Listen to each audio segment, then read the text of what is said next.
Hai guys, welcome back to my channel. Fans pemburu iblis silahkan berapat, karena di video kali ini kita membahas lanjutan cerita Kimetsu no Yaiba.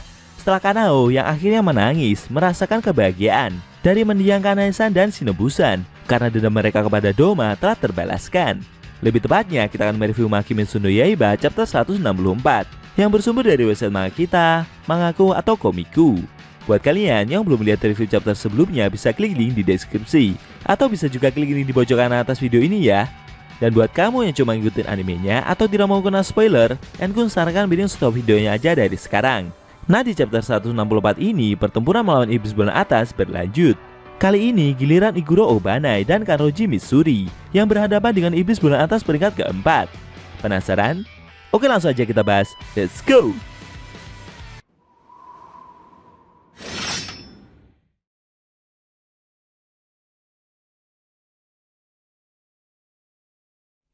Pada awal scene, kita diperlihatkan Tanjiro yang masih pingsan setelah pertempurannya melawan Akaza. Sesaat dia seperti mencium sesuatu yang terbakar. Lalu dia membuka mata dan melihat dari mana sumber bau terbakar itu berasal. Ternyata itu adalah aksi dari Tomioka Gyu yang sedang membakar pedangnya. Tanjiro bingung dengan apa yang pilar air itu lakukan. Apakah Tomioka-san merusak pedangnya tersebut? Gyu menjawab kalau dia sedang mencoba menghentikan pendarahannya. Tapi karena tidak berhasil, Gyu akhirnya membakar luka-luka di sekitar tubuhnya. Dia menyarankan pendengar pedang itu untuk menghentikan pendarahan di lengan kirinya juga. Kalau nanti Tanjiro tidak bisa melakukannya, maka Gyu akan membakar luka milik pendengar pedang itu pula. Mendengar saran yang mengerikan itu membuat Tanjiro seperti merinding ketakutan. Dan akhirnya dia mencoba menghentikan pendarahan di lengan kirinya sendiri.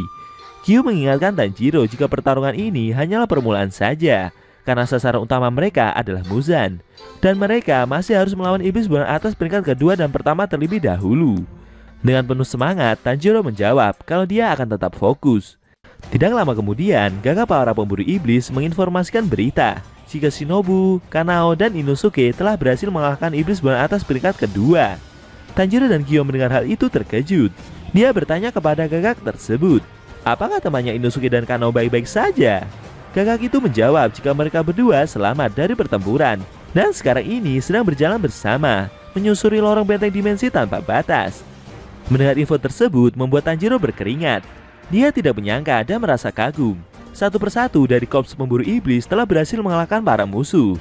Menurutnya, para pendekar pedang semakin mendekati Muzan. Setelah itu, scene berpindah. Kali ini diperlihatkan Kanroji Mitsuri dan Iguro Obanai yang akhirnya menemukan iblis yang menggerakkan benteng dimensi tanpa batas bernama Nakime. Iblis tersebut sekarang telah naik peringkat menjadi iblis bulan atas peringkat keempat, menggantikan Hantengu. Obanai yang mengetahui jika iblis yang mereka lihat itu adalah iblis bulan atas peringkat keempat merasa bingung.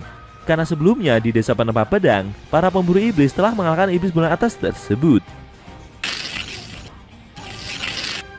Obanai menduga mungkin saja iblis itu adalah pengganti dari iblis sebelumnya. Mitsuri yang mengetahui Shinobi lebih muda darinya berani mengorbankan nyawa dan melakukan yang terbaik, membuat pilar cinta itu jadi semakin bersemangat. Dia melompat dan menyerang iblis tersebut secara langsung. Saat Mitsuri semakin mendekati Nakime, dengan sekali petikan biwa, iblis itu menciptakan tameng berupa pintu kayu, membuat Mitsuri menabrak pintu tersebut dan akhirnya dia terjatuh. Kejadian itu membuat Mitsuri sampai mimisan. Dalam benaknya, dia merasa sangat malu sendiri dengan kelakuan yang telah dia perbuat. Tapi dengan cepat, Obanai segera menangkap pilar cinta itu dan membawanya naik ke atas. Pilar ular itu menginstruksikan kepada Mitsuri untuk berpikir sebelum bertindak dan mengamati terlebih dahulu kondisi pertempuran yang terjadi.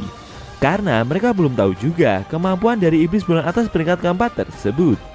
Namun tiba-tiba lantai pintu tempat mereka berpijak malah terbuka. Beruntung dengan sigap, kedua pilar itu segera melompat ke arah ujung dari lantai tersebut. Obanai yang menghindar itu gantian diserang dengan hantaman beberapa pintu kayu dalam jumlah besar. Tapi dengan lincahnya pilar ular tersebut berhasil menghindari setiap serangan yang iblis bulan atas itu lancarkan. Dari kejauhan, Mitsuri yang melihat rekannya itu dibuat tersudut seperti mencoba untuk membantu.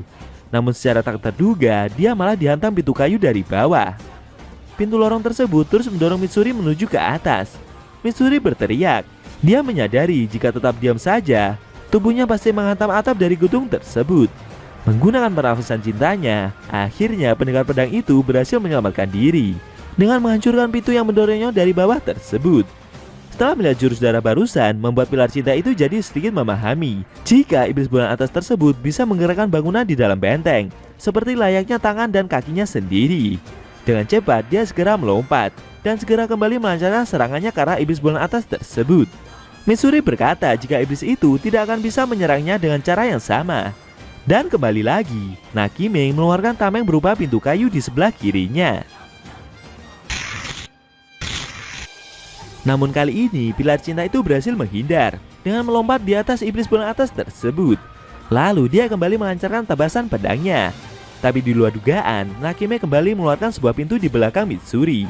Otomatis, pilar cinta itu terjatuh ke dalam pintu tersebut. Tidak sampai di situ, iblis bulan atas tersebut memindahkan portal pintunya di bawah tempat dia berpijak, sehingga membuat Mitsuri terjatuh ke dasar jurang benteng. Di sisi lain, Obanai ganti yang mencoba melancarkan tebasan pernafasan ularnya dari arah samping. Namun lagi-lagi, iblis itu membuat bangunan tersebut kembali bergerak. Kali ini, Nakime membuat gedung tempat dia berpijak menjadi naik ke atas. Pilar ular tersebut yang melihat aksi barusan merasa jika jurus darah milik iblis bulan atas itu tidak terlalu mematikan, namun begitu menjengkelkan. Menurutnya pertempuran ini bisa jadi akan berlangsung lama dan merepotkan. Sedangkan Mitsuri yang terjatuh sebelumnya berhasil untuk bertahan, meskipun lokasi tempat dia terjatuh lumayan cukup dalam. Shin berpindah ke Himejima Gyomei dan Tokito Muichiro yang masih berlari di dalam benteng dimensi tanpa batas. Pilar batu itu memberitahu jika lokasi dari Muzan sudah semakin dekat. Dia juga meminta Muichiro untuk berhati-hati. Tapi secara tak terduga, gedung di belakang Gyomei tiba-tiba bergerak dan mendorong Muichiro sangat jauh. Pilar kabut yang masih terdorong itu meminta Gyomei untuk tidak usah mengkhawatirkan dirinya. Lalu gedung yang mendorong pilar kabut tersebut menabrak dinding kayu di sebelahnya dengan sangat keras, hingga membuat Muichiro terjatuh di sebuah tempat seperti gedung yang di dalamnya penuh dengan pilar-pilar hitam. Di luar dugaan, di sana pilar kabut itu sudah ditunggu oleh Kokushibo, sang iblis bulan atas peringkat pertama.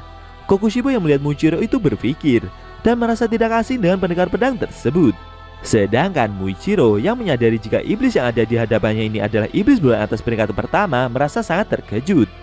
Apakah pilar kabut itu akan mampu menghadapi Kokushibo? Lalu bagaimana dengan Himejima Gyomei yang sebelumnya bersama Muichiro tadi? Apakah dia akan datang untuk membantu pilar kabut tersebut? Sayang sekali scene cerita manga Kimetsu no Yaiba chapter 164 telah berakhir.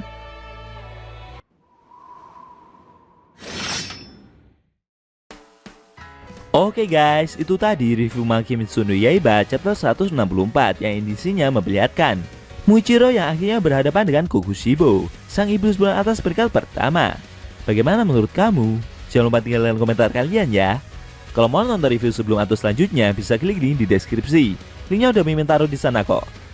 Buat kalian yang punya Instagram atau TikTok, jangan lupa follow sama Mimin juga ya guys. Oke? Tekan like kalau suka sama video ini dan dislike kalau nggak suka.